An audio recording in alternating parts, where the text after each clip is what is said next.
Meus irmãos e irmãs, que a graça do Senhor esteja com cada um de vocês. Amém. Vamos ficar de pé e abram comigo suas Bíblias. Evangelho segundo escreveu São Lucas, capítulo de número 1, e vamos meditar no que diz o versículo 67 até o versículo de número 80. Evangelho segundo São Lucas, capítulo 1, versículo de número 67 até o versículo de número 80. O cântico de Zacarias, tempo de restauração. Quantos acharam? Digam amém. Amém. Assim então nos diz a palavra do Senhor. Zacarias, o pai de João, cheio do Espírito Santo, profetizou dizendo: Bendito seja o Senhor, Deus de Israel, porque visitou e redimiu o seu povo e nos suscitou plena e poderosa salvação na casa de Davi, seu servo, como havia prometido desde a antiguidade por boca dos seus santos profetas, para nos libertar dos nossos inimigos e da mão de todos os que nos odeiam, para usar de misericórdia com os nossos pais e lembrar-se da sua santa aliança e do juramento que fez a nosso pai Abraão, de conceder-nos que, livres das mãos de inimigos, o adorássemos sem temor, em santidade e justiça diante dele, todos os nossos dias. Versículo 76 nos diz: E você, menino, será chamado profeta do Altíssimo, porque precederá o Senhor, preparando-lhe os caminhos, para dar ao seu povo conhecimento da salvação, por meio da remissão dos seus pecados, graças à profunda misericórdia de nosso Deus, pela qual nos visitará o sol nascente das alturas, para iluminar os que jazem nas trevas e na sombra da morte, e dirigir os nossos pés pelo caminho da paz. O versículo 80 diz: O menino crescia e se fortalecia em espírito e viveu nos desertos até o dia em que havia de manifestar-se a Israel. Amém. Vamos orar mais uma vez, irmãos. Ó Deus bendito, lemos a Tua palavra. Já começamos a ouvir a Tua voz, mas reconhecemos mais uma vez e desde já, prontamente, necessitamos da ação do Teu Espírito, necessitamos que o Senhor fale conosco, que o Senhor ilumine as nossas mentes, para que possamos compreender a Tua palavra, a mensagem do Teu Evangelho contida nestas linhas. Por isso suplico a Ti, Senhor, que as palavras da minha boca e que o meditar do meu coração sejam agradáveis perante a Tua face, ó rocha minha e Redentor meu. Que o Senhor desvende os olhos do Teu povo, a fim de que eles possam contemplar as maravilhas da Tua lei. Fale conosco, Senhor. Mais uma vez nós suplicamos, mais uma vez nos humilhamos, quebrantados na Tua presença, reconhecendo que se o Senhor não falar, de nada valerá ouvirmos a voz de um homem. Fale conosco, é o que nós te suplicamos humildemente, em nome de Jesus, nosso Senhor. Amém. Irmãos, podem sentar, por favor.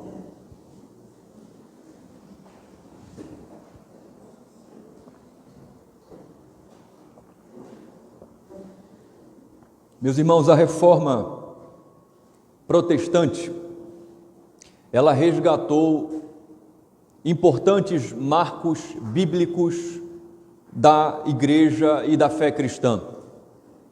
Nos primeiros séculos do cristianismo, houve uma grande preocupação da igreja em identificar marcas que evidenciassem que aquela comunidade de fato era uma igreja genuinamente cristã. Então, séculos mais tarde, na Reforma, estas marcas, elas foram redescobertas. Uma igreja genuinamente cristã, ela é una, ela é santa, ela é católica ou espalhada sobre a face da terra e também ela é apostólica. Essas marcas, elas foram redescobertas nos dias da Reforma. Mas, além dessas marcas, os teólogos, os pastores que viveram naqueles dias, buscaram acrescentar mais 3 marcas importantes, que também identificavam que uma comunidade que se reunia ao redor da Bíblia, de fato, era uma igreja cristã. Essas marcas são a pregação fiel do Evangelho, da palavra, a administração fiel dos sacramentos, a saber, o batismo e a Santa Ceia, e, por fim, o fiel exercício, a fiel ministração, a fiel aplicação da disciplina eclesiástica. Embora desprezada em nossos dias, a disciplina bíblica ou disciplina eclesiástica, que nós temos um bom resumo em Mateus capítulo 18, embora desprezada, ela é fundamental para identificar que uma igreja que se reúne ao redor da Bíblia, de fato, é uma igreja cristã.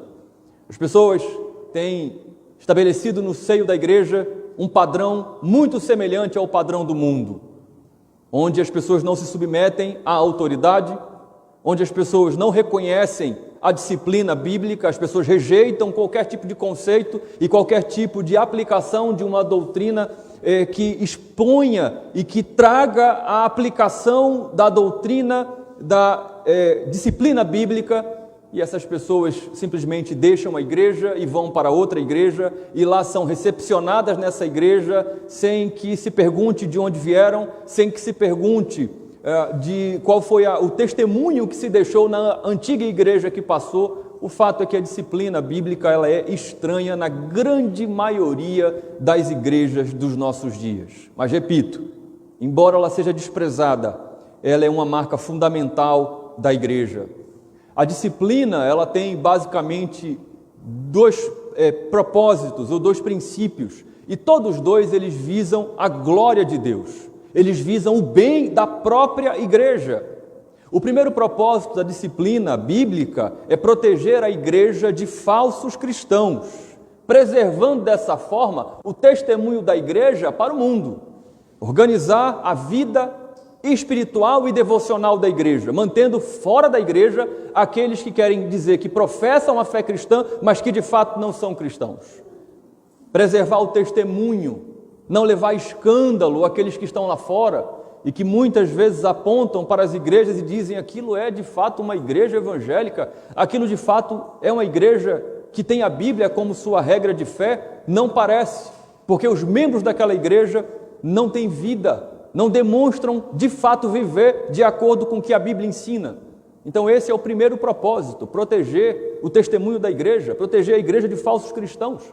Mas em segundo lugar, o propósito da disciplina bíblica é restaurar o verdadeiro cristão que está arrependido, tanto diante de Deus, como diante da sua criação, embora seja grande a sua vergonha, seja grande a sua dor. Mas de fato esse cristão, essa cristã estão arrependidos e querem e desejam experimentar todos os aspectos da restauração que só de fato quem nasceu de novo pode experimentar. Esses são os dois propósitos da disciplina bíblica.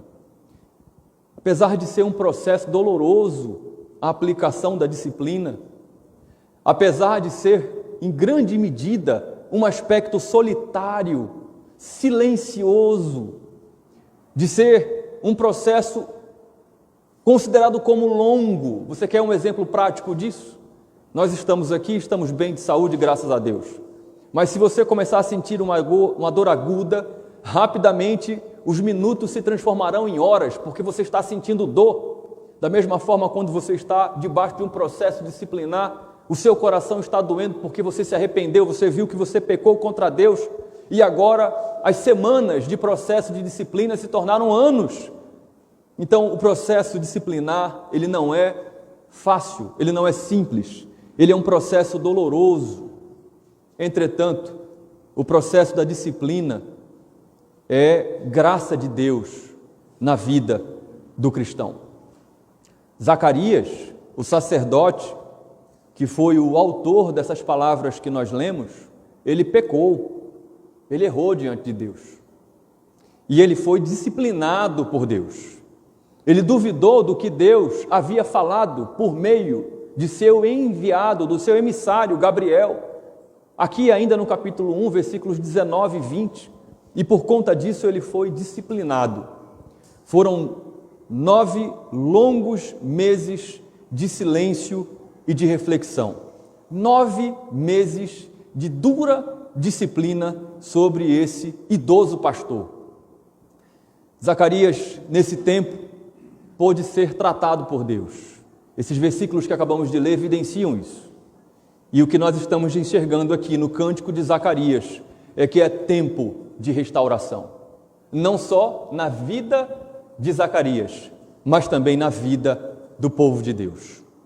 O Cântico de Zacarias, ele é conhecido como Benedictus, e essa é uma referência à primeira palavra deste cântico na língua latina, bendito ou bem-aventurado. Essa palavra também é encontrada no Cântico de Maria, no Magnificat. O Salmo de Zacarias, essa oração, esse cântico que nós acabamos de ler, ele louva a Deus pela libertação messiânica. Nós podemos dividir esse cântico em 2 partes. A primeira parte vai do versículo 67 até o versículo 75 e está louvando a Deus por conta da libertação que Deus providencia através do Messias.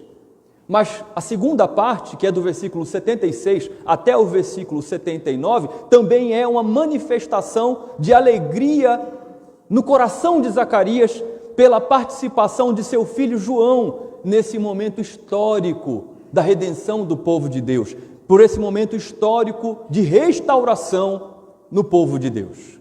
Há pelo menos 20 referências diretas ao Antigo Testamento aqui no Benedictus. Eu digo isso porque a sua estrutura é muito semelhante ao Magnificat, ao Cântico de Maria. Ambos são cânticos que são recheados, são cheios da palavra de Deus.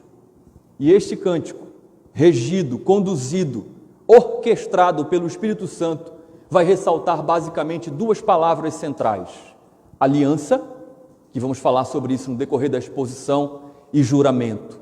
Essas 2 palavras são centrais nesse cântico e estão de maneira sintética resumidas no versículo 72 e 73. Zacarias está louvando a fidelidade de Deus, a sua aliança, e este é o tema central do cântico deste crente disciplinado e restaurado. Olha para a sua Bíblia, por favor, no versículo 67. Zacarias vai louvar ao Senhor, ele vai expressar diante de Deus uma doxologia pela restauração. Veja, diz o versículo 67, Zacarias, o pai de João. O Espírito Santo caprichosamente faz menção para mim e para você que não é outra pessoa não, é Zacarias, o pai de João, aquele mesmo que duvidou de Gabriel, cheio do Espírito Santo, profetizou dizendo: Zacarias, que antes fora disciplinado por sua incredulidade, agora ele vai louvar, mas ele não vai louvar como nós louvamos hoje aqui neste culto. Ele vai louvar profeticamente, ele vai louvar em profecia, ele vai salmodiar, cheio do Espírito Santo, na presença de Deus. Perceba, o mesmo Deus, o mesmo Espírito que corrige Zacarias, que disciplina Zacarias, agora preenche Zacarias, toma Zacarias, para que Zacarias possa dar continuidade ao seu serviço a ele, a esse Deus. O texto fala que Zacarias, ele profetizou, ele falou por inspiração, por revelação divina. Zacarias foi tomado pelo Espírito Santo para transmitir uma mensagem vinda diretamente da parte de Deus.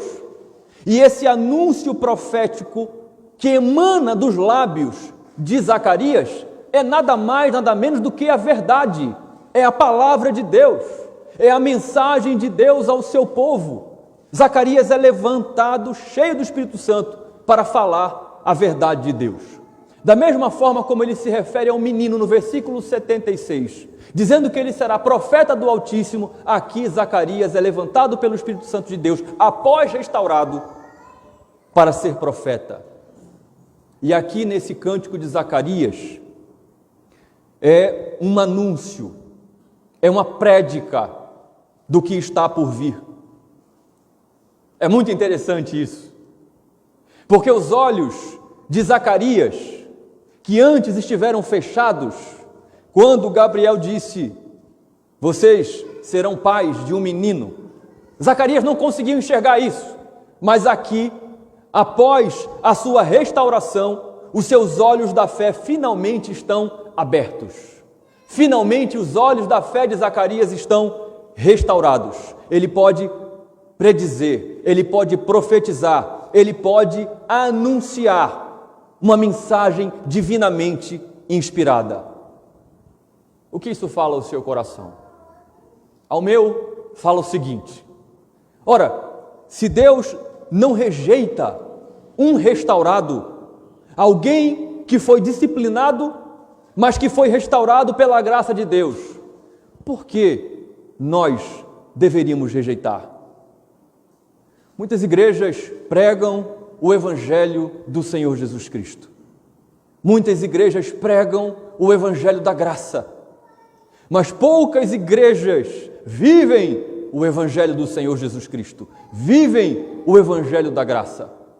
Se você, por conta da caminhada, peca, erra, se desvia, faz aquilo que a lei de Deus proíbe, aquilo que você não deve fazer, infelizmente, em muitos contextos evangélicos, você agora está marcado para sempre.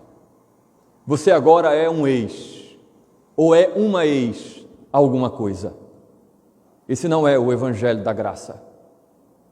Aqui nós estamos olhando para o mesmo Deus que disciplinou, que corrigiu e disse: você passará um tempo sem falar, até que essas coisas aconteçam. É o mesmo Deus que, após esse coração ter sido tratado, ter sido restaurado, Deus diz: venha cá que agora eu vou usar você. Venha cá que agora eu vou continuar o ministério que eu tenho na sua vida, para que você vá e leve a minha palavra.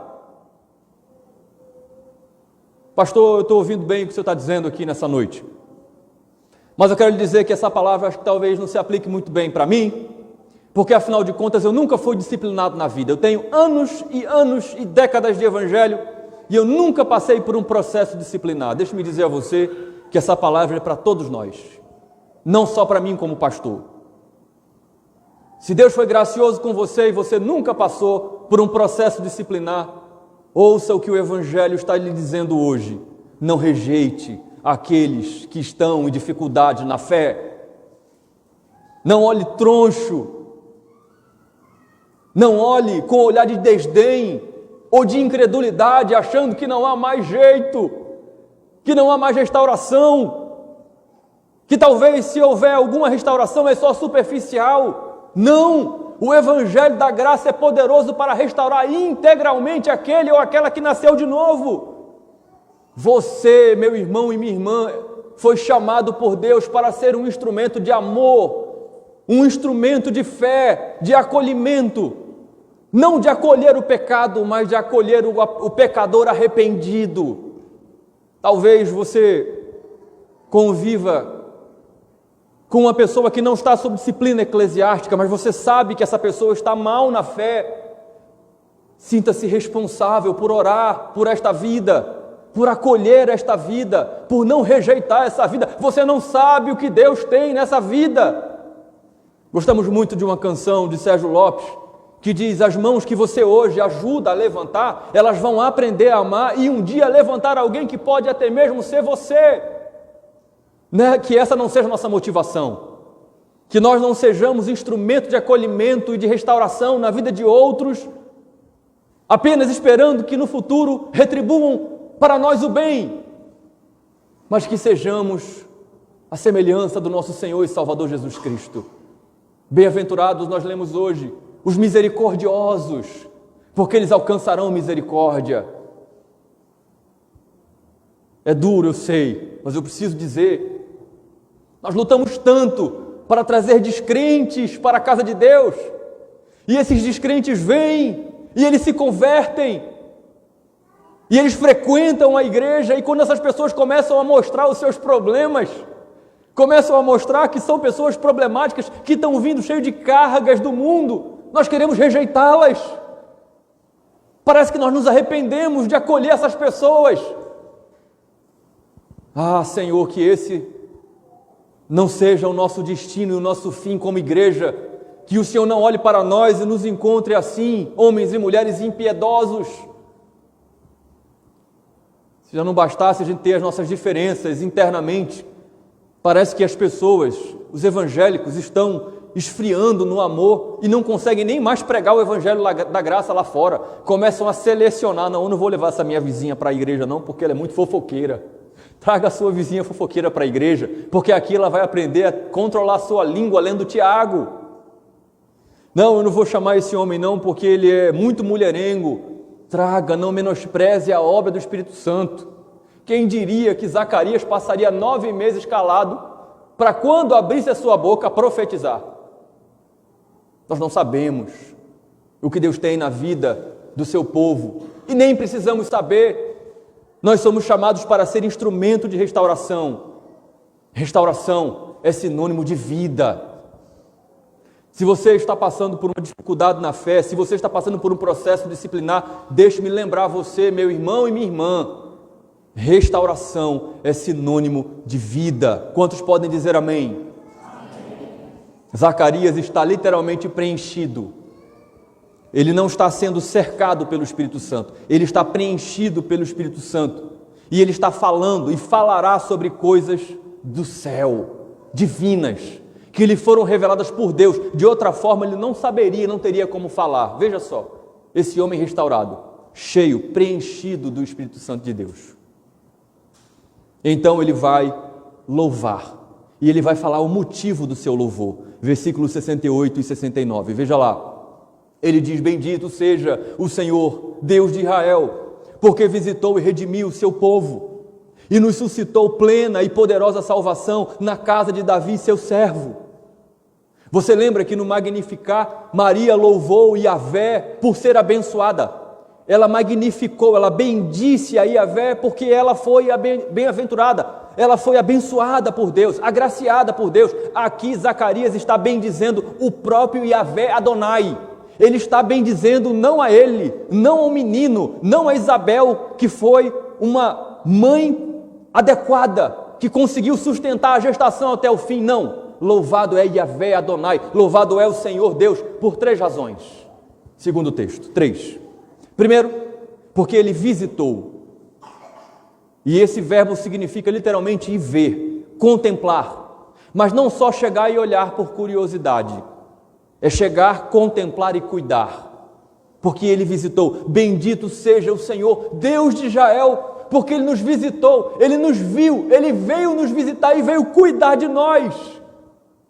Após um período de aparente distância, 400 anos de silêncio profético desde Malaquias, agora ele veio nos visitar. Essa é uma expressão veterotestamentária do Antigo Testamento. Ele veio amparar a nós que somos pobres e somos necessitados. Segunda razão, que foi motivo do louvor de Zacarias, porque ele redimiu. Ele não só nos visitou, ele não só veio cuidar de nós de maneira superficial, ele nos redimiu. Ele nos salvou pagando um alto e custoso preço. Antes, no Êxodo, a sombra do Redentor foi Moisés, na saída do Egito.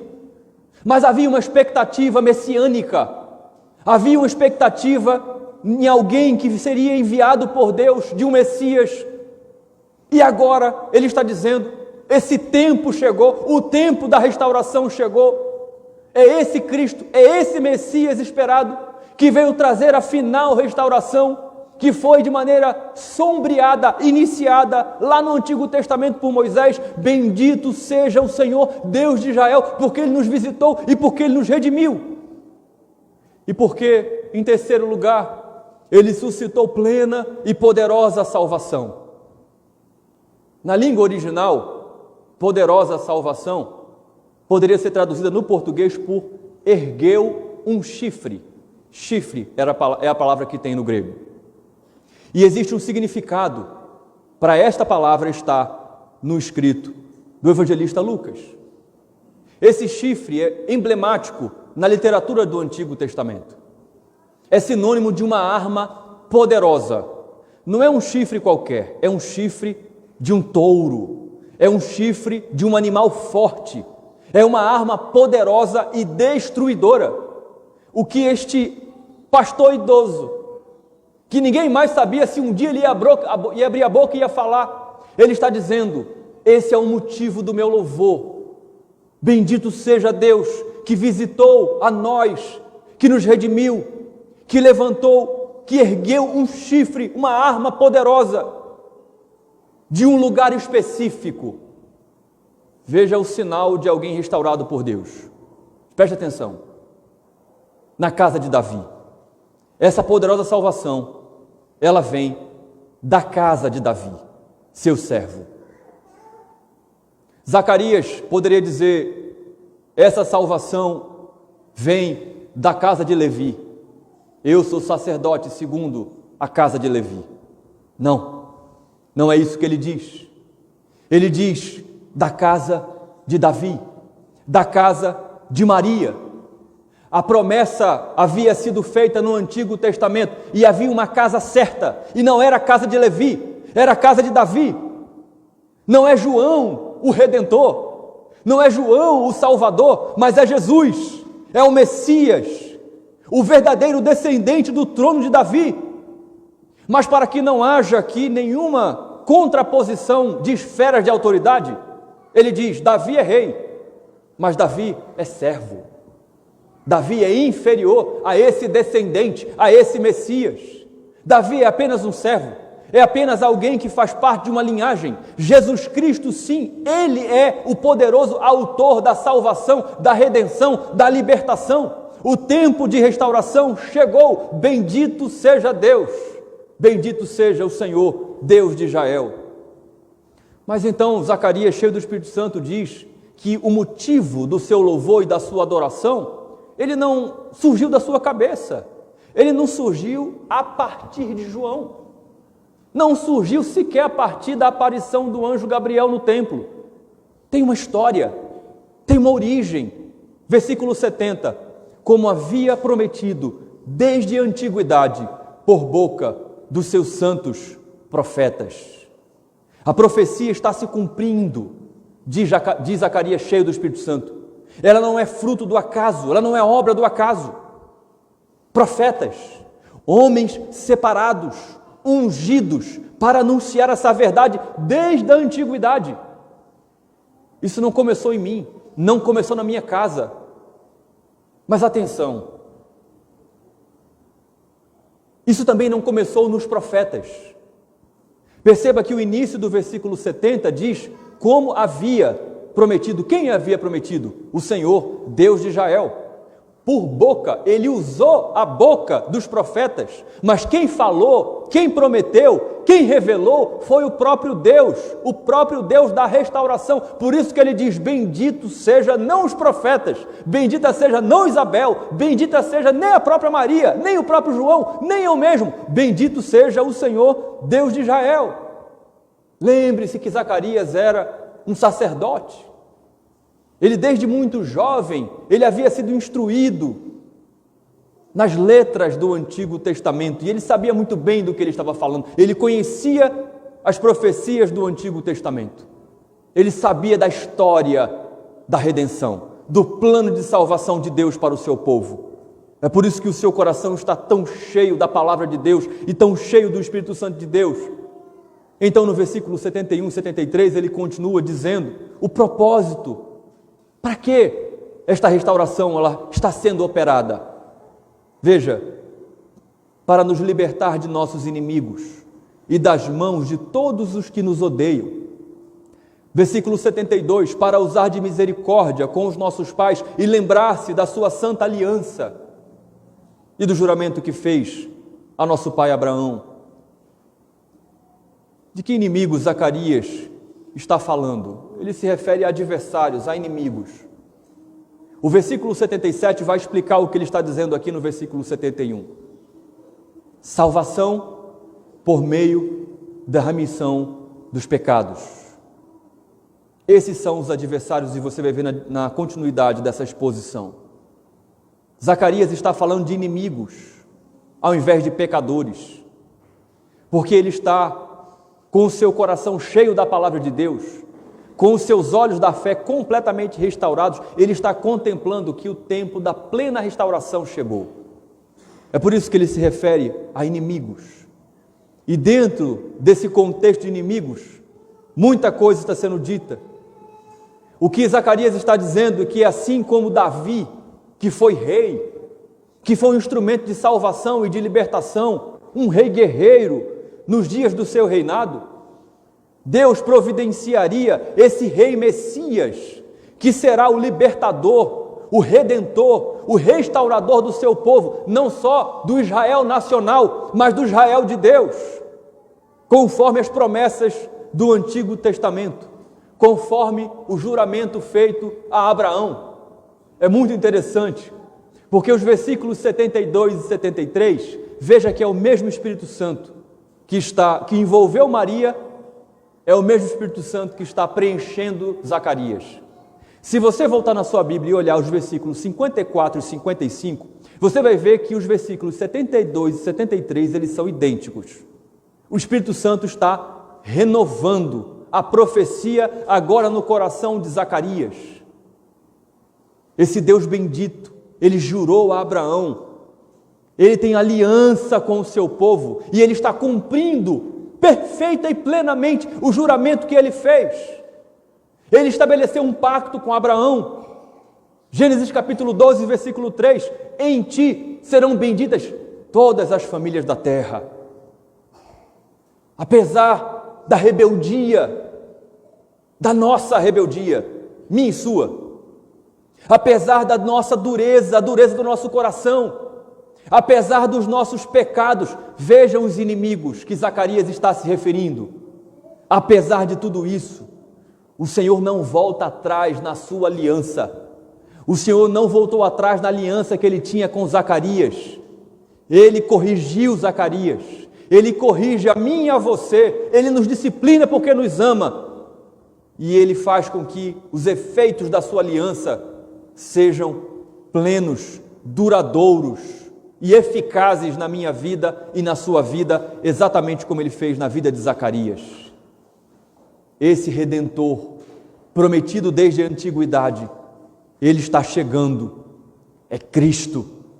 Ele irá nos redimir, ele irá nos libertar todo o povo dos seus pecados, libertar o povo do maligno, do mal que se levanta contra Deus e contra tudo o que se chama Deus.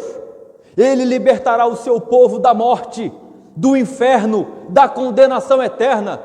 A libertação que Cristo veio trazer como Messias de Deus vai muito além de inimigos físicos do que o Império Romano. Inimigos muito maiores do que homens e mulheres pecadores.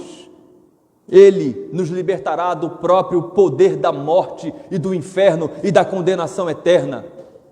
Aqueles que nos perseguem com ódio, final do versículo 71, ele vem para nos libertar de todos esses inimigos, todos esses adversários, e por isso Zacarias diz: bendito, louvado seja o nome do Senhor. Então é para isso que essa restauração ela virá, para nos resgatar e para nos libertar. E ela trará efetivamente uma consequência. Versículos 74 e 75 nos diz de conceder-nos que, livres das mãos de inimigos, o adorássemos sem temor, em santidade e justiça diante dele, todos os nossos dias. Qual é o fim? Qual é o propósito dessa redenção, dessa salvação, dessa restauração? É a glória de Deus. É para que, livres da morte, do pecado, dos nossos inimigos, do diabo, da condenação eterna, nós possamos, restaurados, adorá-lo, louvá-lo, sem medo. Nós possamos viver em santidade, segundo o texto, em santidade e justiça diante dele e diante da sua criação, diante dos homens. Nós que outrora estávamos perdidos, completamente abandonados em nossos próprios pecados, Nós que éramos inimigos de Deus e vivíamos em guerra contra a sua criação, agora nós não temos mais medo. Temor aqui não é no sentido de temor a Deus, que nos leva a cultuá-lo, mas é medo. Não há mais medo. Nós fomos resgatados, nós fomos restaurados, nós fomos feitos novas criaturas nele, e agora nós podemos viver uma vida, escute, porque isso é um milagre, porque só ele poderia fazer isso. Nós podemos viver diante dele uma vida de santidade, uma vida de justiça, não só diante dele. Perceba, sermos declarados, encontrados nele justos pelos méritos de Cristo, e a partir daí termos uma vida de santidade aos seus próprios olhos, vivermos numa vida de justiça e de santidade perante outros homens e outras mulheres, perante a sua criação, perante o cosmo. Ah, bendito seja o Senhor! Zacarias de fato está restaurado. Era mais fácil Zacarias acreditar que biologicamente a sua esposa idosa ia gerar um filho. Ele não conseguiu. Então Deus o disciplina, assim como fez com Jó, para que ele estivesse exatamente onde ele deveria estar, e ele contemplar, cheio do Espírito Santo, todas essas verdades eternas, impossíveis aos olhos humanos. E ele diz: eu bendigo a Deus, porque ele nos restaurou, ele nos visitou, ele nos redimiu, e agora nós não temos mais medo. Nós conseguimos viver em santidade e justiça diante dele e diante dos homens. Por quanto tempo? Todos os dias. Todos os nossos dias. Nós podemos viver assim não por um decurso pequeno de tempo. Tomar aquele elixir que nos dá superpoderes, mas só por um período de tempo. Vou ser santo, mas só dura 10 minutos. Não. Todos os nossos dias. Essa é a obra do Evangelho. Essa é a obra da redenção que Cristo opera no coração do seu povo. Você pode dizer amém por isso? Amém. É a obra que Ele opera nas nossas vidas, que é tão poderosa, mas tão poderosa que eu e você podemos, sem medo, vivermos em santidade e justiça continuamente. Olhe para o seu irmão, para a sua irmã que hoje vive em dificuldade. Olhe para o seu cônjuge, para o seu filho que lhe dá desgosto por não se afeiçoar a Deus. Olhe e saiba, não duvide, que Deus, o Deus da redenção do seu povo, Ele é capaz de transformar, de arrancar um coração de pedra e de implantar um coração de carne, de maneira que este homem, esta mulher, este jovem, esta moça, esse rapaz, essa criança, vai viver sem medo, em santidade e em justiça. Pais, não desistam dos seus filhos, não desistam de apresentar a esse Cristo, a esse Messias, a esse ungido de Deus Redentor, porque Ele tem poder para salvar os seus filhos, os seus netos, os seus sobrinhos. Não deixe de falar deste Evangelho para o seu esposo, para a sua esposa, para o seu irmão que está aí do seu lado, para eventualmente o seu irmão ou irmã que está em dificuldade na fé, que está até passando por uma disciplina formal na igreja. Não deixe de crer nisso, de pregar nisso, de bendizer a Deus por esta verdade imutável e eterna, que existe desde toda a eternidade. Continuamente restaurados para vivermos nesta graça para sempre. Não se resume aos nossos dias neste mundo, mas para todo o sempre. Romperá pelas barreiras do tempo. Essa é uma verdade atemporal. A restauração que Deus opera, ela é atemporal. Só Deus pode fazer isso. O sacerdote Zacarias, o pastor Zacarias, está louvando a Deus, está salmodiando. E o motivo do seu louvor, da sua adoração, deve ser o mesmo motivo da minha e da sua adoração. Ele está louvando a Deus pelo fato de Deus restaurar o seu povo, e o seu povo restaurado, como nós estamos fazendo aqui nesta noite, poder se apresentar diante dele em adoração para todo o sempre. Amém. Graças a Deus, esse poder não está nas minhas mãos, tornar você igreja mais santa na presença de Deus, mas está nas mãos dele. Graças a Deus eu não tenho o controle não cabe a mim, porque eu sou falho, de restaurar você a uma vida plena de fervor espiritual, uma vida frutífera na presença de Deus. Não precisa estar nas minhas mãos. Eu sou apenas um profeta que Deus está usando a boca, como Ele fez no passado, e como Ele fará até o dia dele voltar, mas quem faz isso no coração de vocês é Deus. E eu louvo a Ele por isso. Eu ergo a minha voz e somo a de Zacarias e louvo ao fato de Deus, de fato, restaurar o seu povo para oferecer sem medo, com ousadia, como diz o apóstolo Paulo, diante do trono da graça, o seu louvor, o seu culto continuamente. É assim que você vive diante de Deus? Eu pergunto a você. Mesmo com as dificuldades que você enfrenta na sua caminhada, na sua vida de devoção, é assim que você vive diante de Deus, meu irmão e minha irmã? O seu coração chora, clamando ao Senhor por dias melhores na sua fé? Senhor, me avive. Eu quero ter prazer nas tuas coisas. Eu quero de fato viver isso que o pastor está me dizendo, o que a tua palavra está me dizendo. Eu quero ser cheio do teu Espírito, ter prazer na tua casa, ter prazer em ter comunhão contigo, amar o Senhor acima de todas as coisas.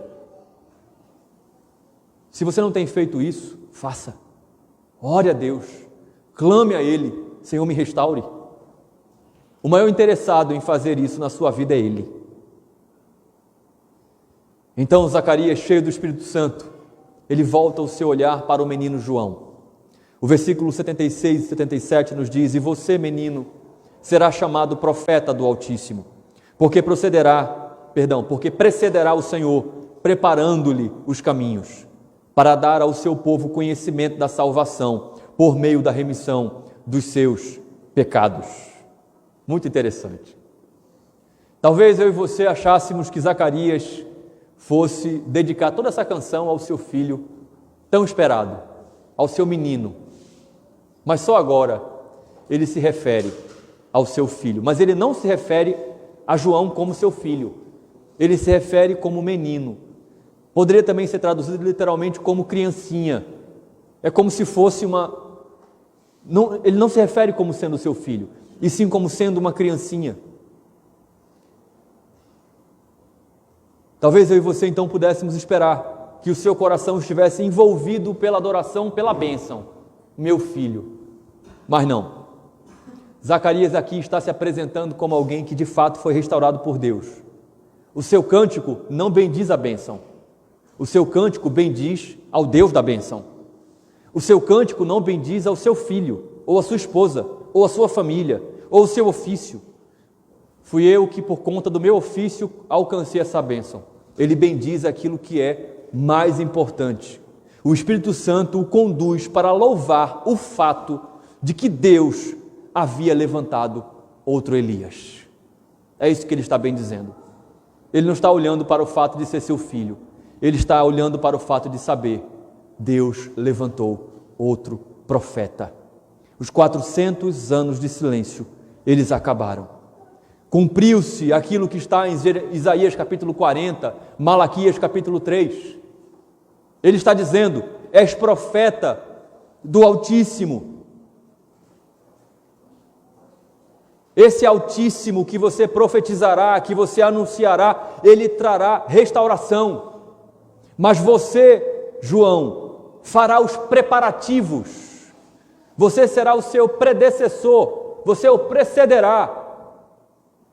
Existe uma questão ligada à cultura oriental e que é chave nessa passagem, nesses versículos. Escute bem isso. Quando um rei ele iria viajar do seu palácio para algum lugar, antes dele ir, algumas pessoas eram enviadas para ver as condições da estrada. Então essas pessoas iam preparando a estrada, aplanando a estrada, para que ela se tornasse o mais confortável, para que depois o rei viesse e percorresse essa estrada, porque ele é rei, porque ele é digno de percorrer estradas planas, estradas preparadas, niveladas. É isso que está sendo dito acerca de João. Foi isso que foi profetizado em Isaías, em Malaquias, que ele prepararia, ele aplanaria, ele planificaria as estradas para que o Messias viesse. Ele prepararia o terreno, anunciando o conhecimento da salvação por meio da remissão dos pecados. Quando você vai olhar para João já adulto, capítulo 3, versículo 8, ele vai começar no versículo 7 só chamando o povo de raça de víboras. E no versículo 8 dizendo: arrependam-se dos seus pecados. Você, João, está profetizando, Zacarias. Você ensinará o povo que a salvação, você vai ensinar aos judeus que a salvação não é por obras, mas é pela graça que redime. É interessante que muitos hoje correm atrás do título de profetas, mas poucos compreendem o significado desta palavra, profeta. Todo mundo hoje na igreja quer ser profeta, quer ser conhecido como profeta ou como profetiza, mas poucas pessoas entendem o que de fato significa, o peso que repousa sobre o ofício profético. Mas será que Deus levanta profetas hoje ainda, para que as pessoas corram atrás de serem profetas? Será que esse ministério encerrou? Será que ele não existe mais? A resposta para isso está em 1 Pedro capítulo 2, versículo 9. Vós sois raça eleita, sacerdócio real, a fim de que vocês anunciem, proclamem, profetize as verdades de Deus. O ministério profético existe e ele está sobre a igreja. Cabe à igreja anunciar todo o conselho de Deus. Você entende isso? Você entende o que significa? Você entende que você é a igreja e que cabe a você profetizar, anunciar todo o conselho de Deus, pregar a palavra de Deus, evangelizar pessoas? Se você entende isso, você entende o que na prática é isso? É você aplanar, é você nivelar caminho, é você chegar e arrancar os tocos dos corações, as pedras, orar para que o Espírito Santo faça o seu trabalho, convence o homem do pecado, da justiça e do juízo e aplique a sua palavra ao coração do pecador, para que então Cristo, o Rei, o Altíssimo, ele possa reinar, ele possa transitar nesses corações aplanados pela pregação do Evangelho, pela sua profecia e pela aplicação do Espírito Santo de Deus. Esse é o ministério profético. E você sabe como foi que João terminou a vida? Por conta do seu ministério profético. Está disposto, está disposta a entregar a sua vida pregando o Evangelho a toda a criatura, ensinando-os a guardar tudo aquilo que o nosso Senhor nos ensinou? Versículos 78 e 79. Graças à profunda misericórdia do nosso Deus, pela qual nos visitará o sol nascente das alturas, para iluminar os que jazem nas trevas e na sombra da morte, e dirigir os nossos passos pelo caminho da paz. Toda essa obra, profetizada por este que vai aplanar os caminhos para que Cristo reine, tudo isso é graças à misericórdia entranhada, pessoal de Deus. Faz parte da natureza divina essa misericórdia. Por isso, e apenas porque Ele é misericordioso, que Ele nos visitará. A ideia de visitar aqui é do surgimento de um corpo celeste. É um corpo celeste surgindo, é o rebento de uma planta nova, o surgimento da vida. Ele nos visitará, Ele surgirá sobre nós, como alvorada, como sol nascente, literalmente como o nascer do sol. O que o Espírito Santo está nos dizendo é que Jesus, Ele é a estrela de Jacó profetizada em Neemias capítulo 24. Ele é o broto de Jessé profetizado em Isaías capítulo 11. Em outras palavras, o que o Espírito Santo está usando Zacarias para falar ao meu e ao seu coração é que do céu surgirá sobre nós aqui na terra o ser que é divino e eterno para nos salvar. É por isso, João não tem poder na sua palavra, na sua profecia.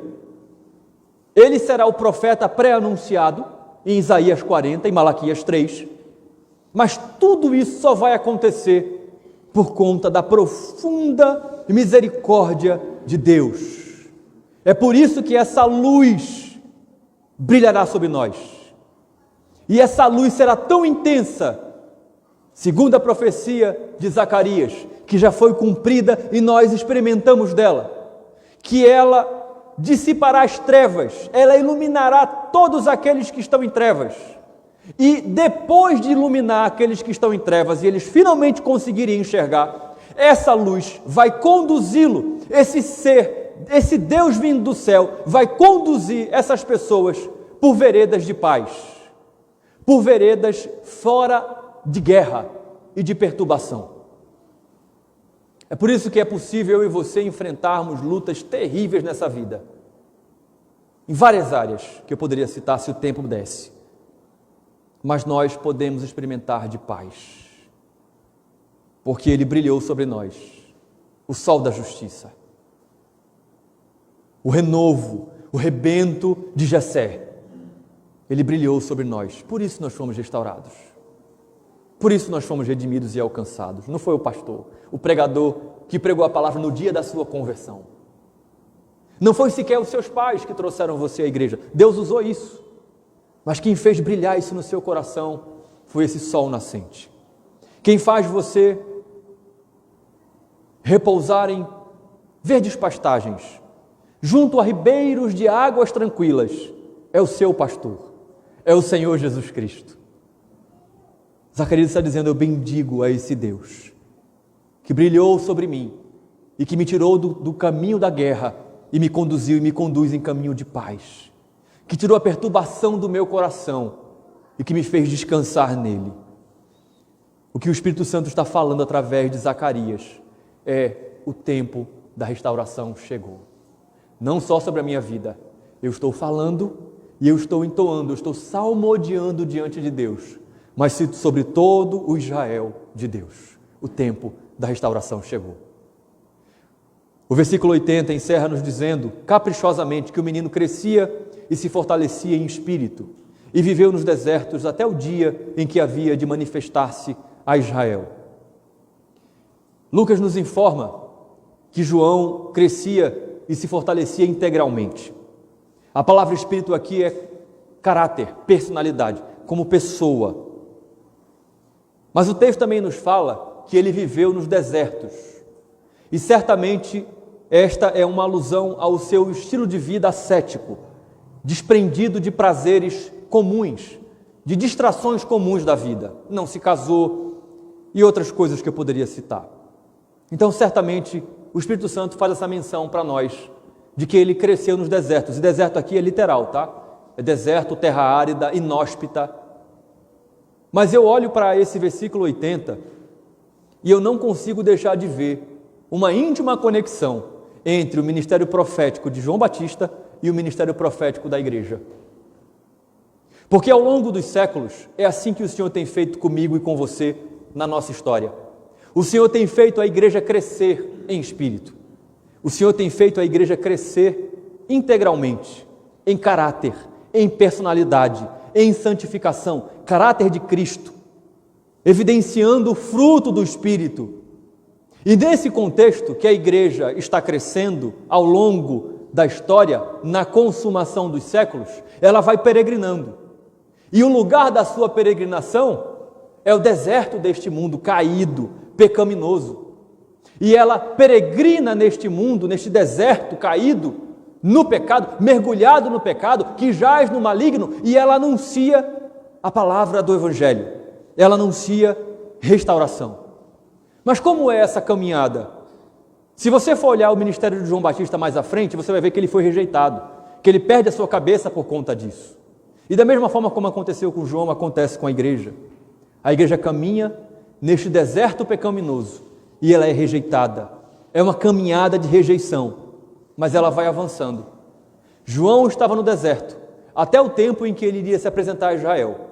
E a igreja está caminhando nesse mundo, neste deserto de pecado, e ela vai e avança caminhando, e crescendo integralmente, crescendo em espírito, até o dia em que ela vai se apresentar diante de Deus. Portanto, irmãos, eu encerro dizendo que este aqui é o canto do restaurado sacerdote Zacarias. Esse canto, esse salmo, esse benedictus, fala para mim e para você que há esperança para o ferido. Há esperança para aquele, para aquela que está caído. Há esperança para aquele que está fraco, para aquele que está abatido. Talvez você pense que a sua vida espiritual está condenada, que nem mesmo Deus pode fazer mais nada para mudar a história da sua vida espiritual. Este cântico está falando para você, o Evangelho está falando para você que é tempo de restauração. Então eu quero dirigir a você, igreja. Escute bem, se Deus te disciplinar, é porque ama você. Se você de fato nasceu de novo, se você de fato é crente, o que Ele faz com você é disciplinar, porque Ele ama você, com o objetivo de restaurar você. Exatamente como um pai faz com um filho que ama, conforme Hebreus capítulo 12, versículo 6. Então escute que Ele ainda pode fazer você, meu irmão e minha irmã, ser cheio do Espírito Santo. Você que não tem mais forças para ler a Bíblia, você que não tem mais força de orar, você que não tem mais ânimo, que no passado já serviu a Deus de maneira muito animada, muito envolvida, é tempo de restauração. Ele pode fazer o Espírito Santo tomar você e usar você poderosamente na sua obra, para a sua própria glória, não para a minha, nem para a sua, nem da sua igreja, mas para a sua própria glória. Ele pode fazer isso na sua vida. Ele pode usar você. Ore por isso, busque isso, seja humilde, como Zacarias se apresentou humilde na presença de Deus, depois que voltou a falar. Mas também quero me dirigir a você que ainda não professa a fé. Eu quero dizer a você que você, ouvindo a palavra do Evangelho hoje, deve se submeter àquilo que o Evangelho está falando a você. Deve submeter à correção de Deus. A correção que Deus traz a você, abandonando os seus pecados, ouvindo a instrução da palavra de Deus. Não endureça o seu coração. Ouça e se submeta à correção de Deus. Admita que você está em trevas. Deixe e peça para que a luz de Cristo brilhe sobre você. Você só faz trilhar, longe de Deus, longe de Cristo, um caminho de guerra e de perturbação. Clame para que Ele lhe conduza por um caminho de paz. Não resista à graça de Deus no Evangelho. Se renda a Ele e, restaurado, louve e bendiga ao nome do Senhor. Vamos orar, vamos ter uma palavra de oração. Ó Deus, graças te damos pela palavra do Evangelho ministrada aos nossos corações nessa noite. Graças te damos porque o Senhor não depende de nós para avançar, para prosseguir na obra que o Senhor mesmo começou em nossa vida.